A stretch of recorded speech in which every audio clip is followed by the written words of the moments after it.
শহীদ ওসমান হাদির হত্যার বিচার না হওয়া পর্যন্ত এই রাজপথ ছেড়ে আমরা কোথাও যাব না। আমাদেরকে যদি 1 মাসও থাকতে হয় এই রাজপথে আমরা থাকবো, আমরা নড়ছি না। গতকালকে 1000-এর বেশি মানুষ, প্রচন্ড শীত, বাংলাদেশের সর্বনিম্ন তাপমাত্রা ছিল গতকাল। কম্বলেও কোনো কাজ হয় নাই, বাসার মধ্যে বদ্ধ রুমে শীতে কম্বল গায়ে দিয়েও তারা কাঁপাকাঁপি করেছে। সেই সময় আমার মা বোনেরা, আমার বাবা ভাইয়েরা এই রাজপথে কোনো চেহারা দেখানোর জন্য আসে নাই, তারা এসেছে ওসমান হাদির খুনের বদলা নেওয়ার জন্য। এখানে অনেকেই আছে যারা ওসমান হাদিকে কোনোদিন সরাসরি দেখে নাই। এখানে অনেকেই আছে যারা মৃত্যুর আগ পর্যন্ত ওসমান হাদিকে চিনত না।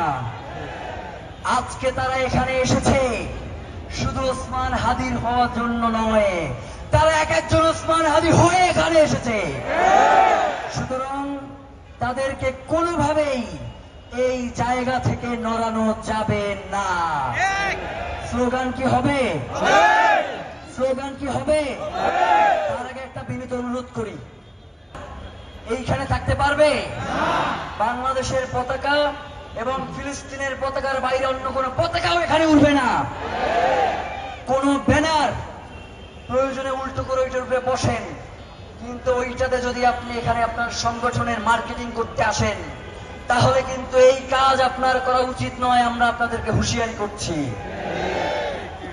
এখানে আমরা ওসমান হাদির হত্যার বিচারের জন্য আসছি, বই করে দেয়া যাবে না।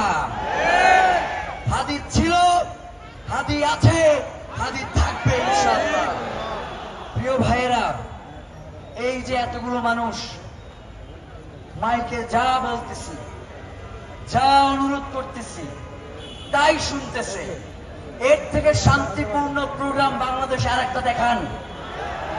নেতার পাশে দাঁড়ানোর জন্য মঞ্চ ভাঙ্গা পড়ে, নেতার পাশে দাঁড়ানোর জন্য জানাজা এবং দাফনে পরবর্তী কবর জিয়ারাতেও ধাক্কাধাক্কির কারণে নেতা পিছনে পড়ে যায়।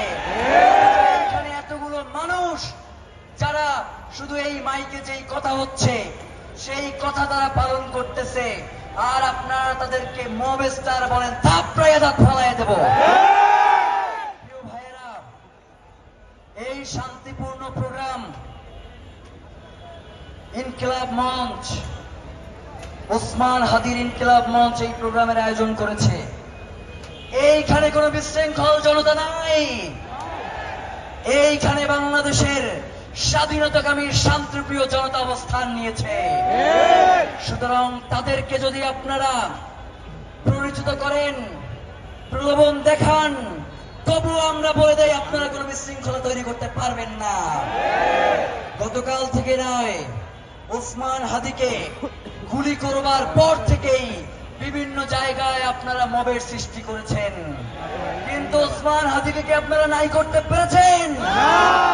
ওসমান হাদির হত্যার সাথে যারা জড়িত তাদের বিচার নিশ্চিত করা না পর্যন্ত এই জনতাকে কোনো ছল চাতুরি দিয়ে বোঝানো যাবে না। প্রিয় ভাইয়েরা, গতকাল থেকে আমরা অনুরোধ করতেছিলাম উপদেষ্টা যারা রয়েছেন